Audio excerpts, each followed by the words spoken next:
Trevor Bird. Trevor has a degree in culinary management from Algonquin College in Ottawa. He has worked as a chef at Trevor and as a sous chef at Restaurant Garçon, both in Montreal, where he is originally from. He has also worked in the chef roles at Souk Harbor House in Souk and Lumiere in Vancouver. Trevor was the chef de partie at the Shangri-La Hotel here in Vancouver until he left after the filming of Top Chef Canada. He opened his new restaurant, Fable Kitchen in Kitsilano in May, which I've had the pleasure of dining at, and it's phenomenal. And won second place in Top Chef Canada last night. He's already on stage, Trevor Bird. Hello. I really don't have anything prepared right now, so I don't know how long this is going to last. Just shove questions at me if you have them. So I did not win Top Chef Canada. It was pretty funny. Like everybody thought I won, and watching it with that many people was hilarious to me. And then, everybody's like, when they called off Johnny and Dave, they're like, "You're not one." Everybody's like, "Oh man, Trevor's gone for sure. It's done." And then I did, and I thought it was just, and it's like a room full of people in my restaurant are just like wah wah. So it was pretty amusing. But anyway, I'm living a dream right now, for sure. Like, this is what I wanted to do my whole life. It's why I started cooking. It's what I've aspired to be and do. And Top Chef definitely gave me the upper hand to get there. Moving to Vancouver was a really hard road as a cook. It's really difficult to make it here in the job market. I mean, everybody, as you know, everybody from Vancouver is never from Vancouver. They all just show up here and they're like, "This is sweet, I'm staying." Yeah, exactly. Me too. I'm like, "Yeah, I'm gonna visit a friend there," and I'm still here, and I work. So it's ridiculous.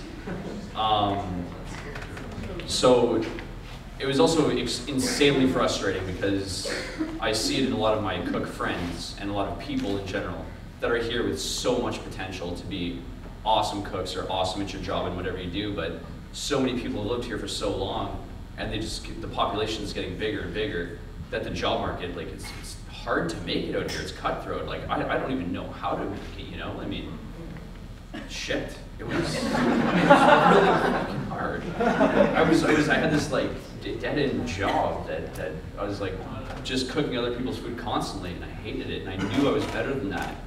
So I just think it was a very interesting notion to me that Vancouver, I don't know, that's right. It's just, if you have a dream or if you think you can do better, and you don't need to be in Vancouver for it. I mean, there's so much opportunity out there that you can really get out there and just really follow what you want. Getting on Top Chef, that was a very interesting process. I never sent in an actual audition video. So any video that you guys ever watched was produced by them. It was during my interview to get on the show. I just called them one day and I was like, "I don't have any time to make a video. I'm insanely busy right now." And they were like, "Oh no, that's cool. Just show up for this interview and you can get on." And I was like, "Okay." So I showed up for the interview and I cooked some food, and that's my audition video. If you guys paid it that much attention, I don't know. But that thank you, best friend Ryan. So that's how I got on the show. They made the video for me, and I guess I cooked a pretty good meal. And it was, when they called me back and said, "You got on Top Chef," I was like, my heart sunk into my stomach immediately, and I was like, "Oh, cool." And they're like, "You don't even sound excited. Like, shouldn't you be like super happy about this?" And I was like, this is a journey, man. It's gonna be fucking hard. And going off that, I'm super happy that I was actually working at the Shangri-La and I was a chef de partie. Like, I'm very happy for this opportunity because I was trying to reach out and get these higher profile jobs and try to move up in the world, and I got rejected a lot. And I was like, what is wrong with me? Like, that's why at the beginning of the show, they say I'm this dark horse. Weird. But my ego was a little crushed. Shit, I'm trying to really get these jobs. I applied for a sous chef at Hawkesworth. They're like, no. I'm like, awesome. I don't know. I called Abigail's party for a head chef position. He's like, no. And I met James a couple days ago, and he's like, oh, I'm an idiot. So, you know, like, I'm very thankful that I did stay in that position at a lower scale, because it did give me the opportunity to do this.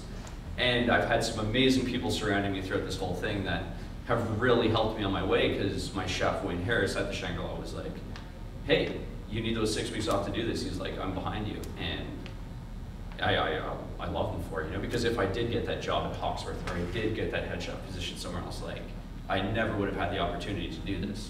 So it's weird, but like the stars and the moons align for you, you know, they really do.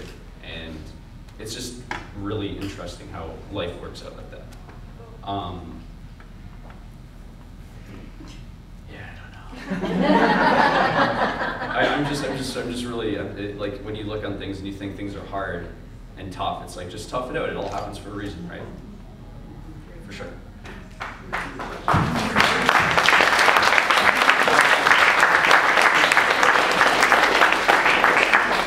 Tell us about Fable Kitchen.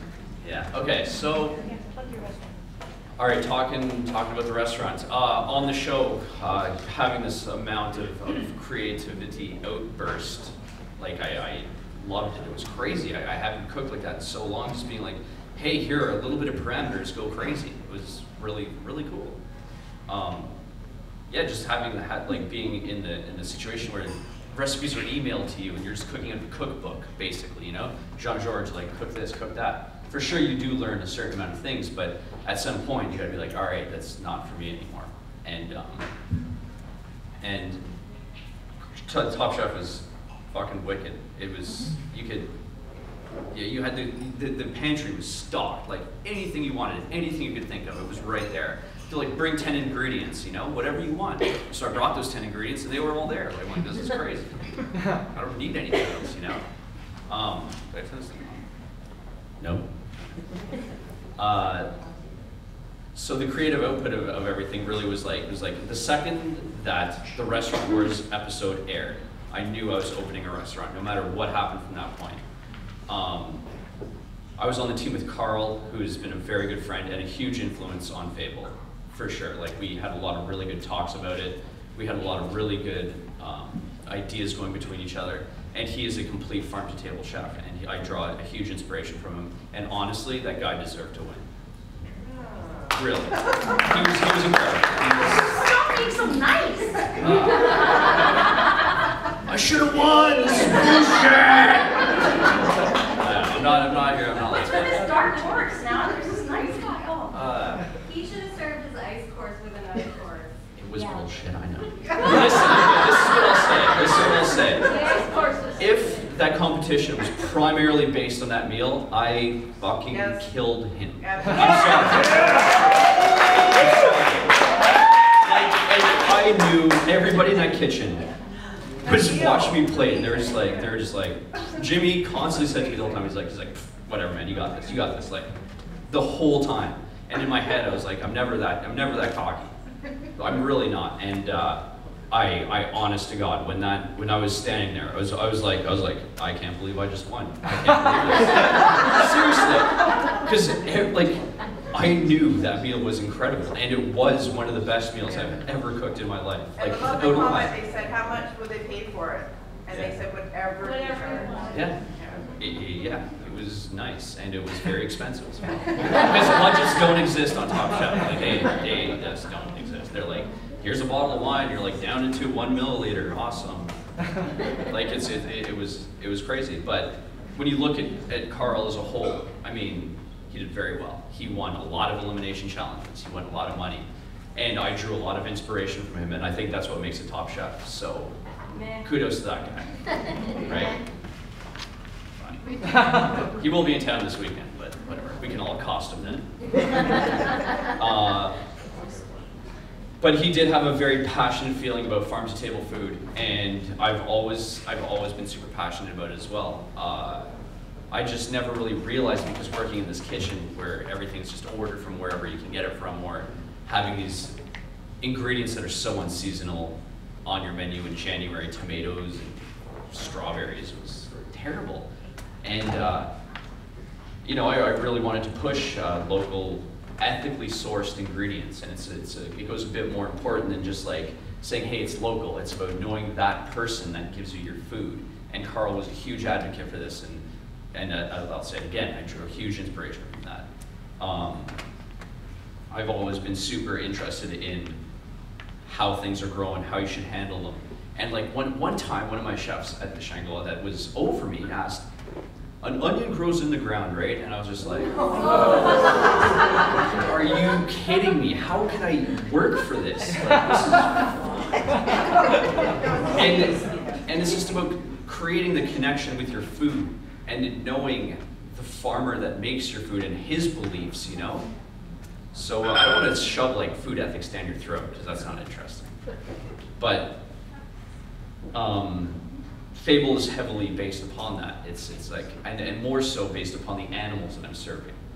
I really want to know what those animals are, how they're living, what they're eating, their lifespan, where their genetics are from. So I'm a huge supporter on that kind of thing. And yeah, all of Top Chef helped me get there.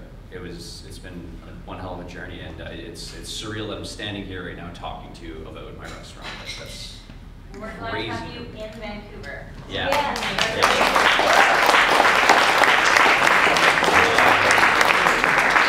So those are some things we really try to push, and really hope I didn't bore you too much. I don't really know everything else. Oh, here's got one. This I found very interesting. My friend Ariana, who's doing her master's in sociology, is doing a. She's in the room. She's awesome. She's doing a thesis on why chefs go local, and she's been interviewing, and that's how I met her, because she did an interview with me about why chefs go local and what their concern is about going local. And every chef's just like, well, local tastes better. You know, that's it. That's what they have. And we started talking. We talked for a really long time about like why I go local personally, and it's because just because something's local doesn't mean it's quote unquote sustainable. You could be growing food locally, but you're still using the same commercial methods as anywhere else in the world. You know what I mean? Monsanto, you're still using Roundup. You're still killing the ground and growing some fucking suicide seed that's gonna kill everything in the world anyway. So like, what's the point of going local? It's like, you go local because you want to be educated about that food. You're going local because you want to know how it's growing. You want to go look, you want to look at that onion and be like, that's the onion I'm serving. You know what I mean? You want to really go that much deeper into your food, more so than just like, oh, it's a better product, because it doesn't travel as far. It's true to an extent. So I just urge you all to ask the right questions about your food. Call your farmer. Go to farmers markets. Have that relationship with the farmer, and you always will get a much better product and ingredient. And it's better for our community. It's better for sustainability. I mean, our world is screwed right now. I think we can all agree with that. Thanks to Mike. Just okay, throw those awesome facts in there. So our emotions are done. I didn't think you were listening.